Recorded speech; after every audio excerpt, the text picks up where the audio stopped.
ဒေါသဆိုတာဖြည့်ဆည်းတတ်တဲ့အရာဘယ်သူကိုဖြည့်ဆည်းတာလဲစိတ်ကိုဖြည့်ဆည်းစိတ်ကိုဖြည့်ဆည်းလိုက်တဲ့ဖြင့်ရုပ်လည်းပျက်စီးသွားတယ်ခုံသိက္ခာတွေလည်းပျက်စီးသွားတယ်ဒေါသရဲ့သဘောကဖြည့်ဆည်းတယ်ဆိုတော့ဘယ်သူဖြည့်ဆည်းကိုယ်စိတ်ကိုဖြည့်ဆည်းဘယ်လိုစိတ်ကိုဖြည့်ဆည်းတော့ကြည်လင်ပြီးတော့ပျော့ရွှင်နှစ်ချိုင်နေတဲ့စိတ်လေးကိုဖြည့်ဆည်းပြလိုက် disappoint လုပ်လိုက်တော့နော်ဖြည့်ဆည်းပြလိုက်တယ်သူ့ကြောင့်ပျက်စီးသွားတယ်စိတ်ဟာအေဂျင့်နေတဲ့စိတ်လေးကပျက်စီးသွားတယ်မိသားစုရဲ့ကြည်လေနံပါတ်1ဒေါသဖြစ်လာရင်ကိုယ်စိတ်ကိုအရင်ဖြည့်ဆည်းပြလိုက်တယ်ပြီးရင်ပတ်ဝန်းကျင်တွေပါဖြည့်ဆည်းတယ်အေဂျင့်နေတဲ့ဂျန်တဲ့လူတွေကိုလည်းဖြည့်ဆည်းတယ်လို့ဖြစ်တယ်ကိုယ့်ရဲ့ခုံသိက္ခာတွေလည်းပျက်စီးသွားတယ်ဒေါသထွက်လာတဲ့လူကအရှက်မဲ့သွားလှုပ်ချင်တာလှုပ်တယ်ပြောချင်တာပြောတယ်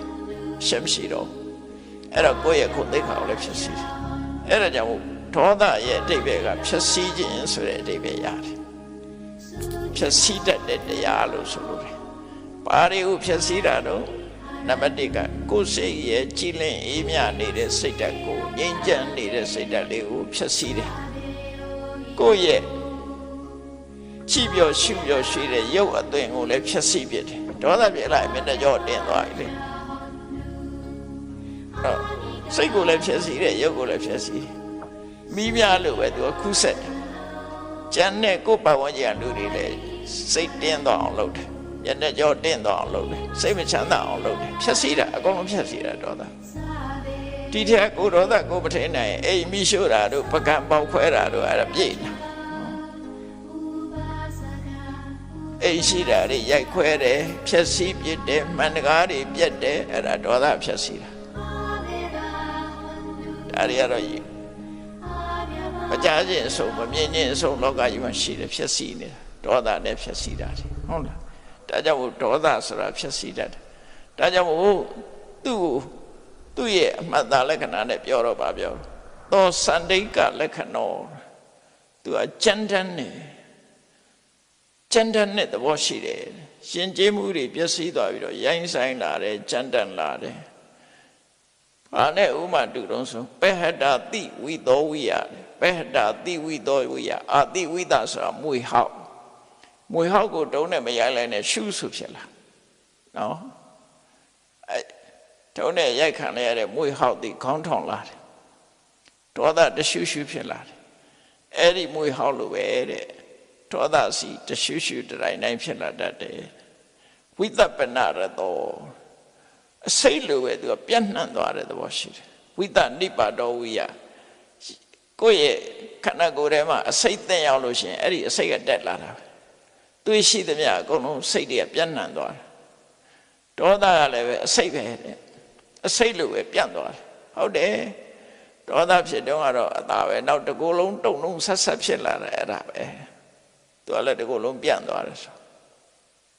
ဒေါသထွက်ပြီဆိုရင်လူတွေကအသားတွေတဆက်ဆက်တုံလာမျက်နှာတွေหนีရဲလာတယ်အဲ့ဒါသူ့ရဲ့လှုပ်ဆောင်မှုပဲနောက်တစ်ခါ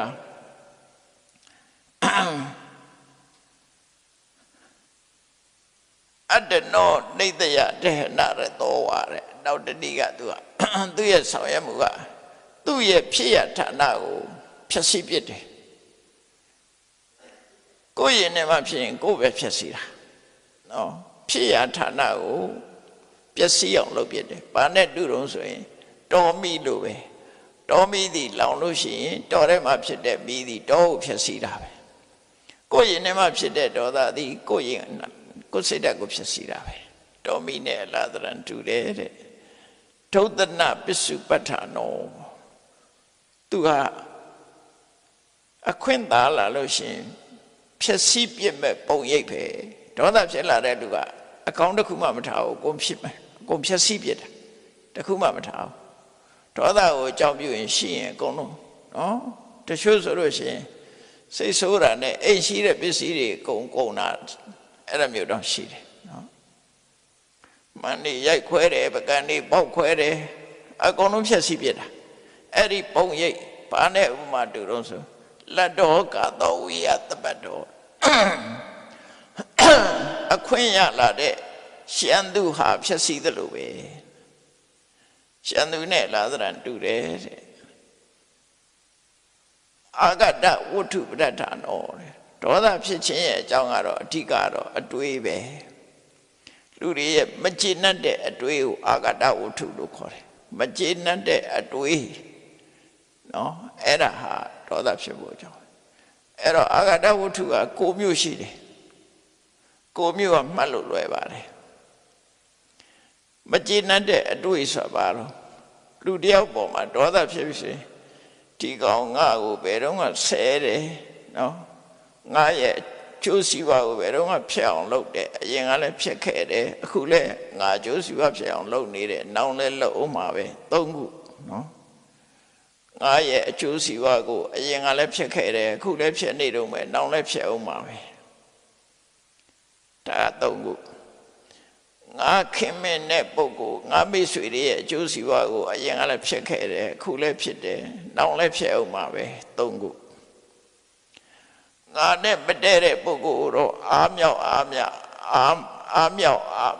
နော်အားပေးအရင်ကလည်းလုပ်တယ်အခုလည်းလုပ်နေတယ်နောက်လည်းလုပ်အောင်မှာပဲသူဆိုတာအဲ့လိုလေ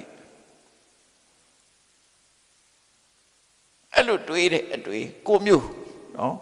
တခုတခုကို3မျိုးစီ9မျိုးအတိတ်နာကပစ္စုပန်နဲ့ချင်းအဲ့ဒါကိုအာဂတဝတ္ထု9ပါးလို့ခေါ်တယ်အဲ့ဒီထဲမှာသက်မဲ့အရာကိုဒေါသထွက်တာလည်းရှိသေးတယ်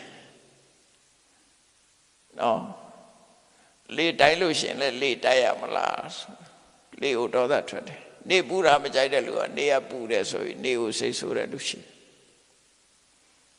အဲ့ဒါလို့မိုးရရင်ရွာရမလားလို့စိတ်ဆိုးတဲ့လူရှိတယ်အဲ့ဒါတွေအထက်လိုက်လို့ရှင်အဋ္ဌာဏကောပလို့ခေါ်တယ်အဲ့တော့အာဂတဝတ္ထု9မျိုးတနည်း10မျိုးအဲ့ဒါတွေနဲ့ပတ်သက်တဲ့အတွေးတွေကြောင့်ဒေါသဆိုတာဖြစ်တာတဲ့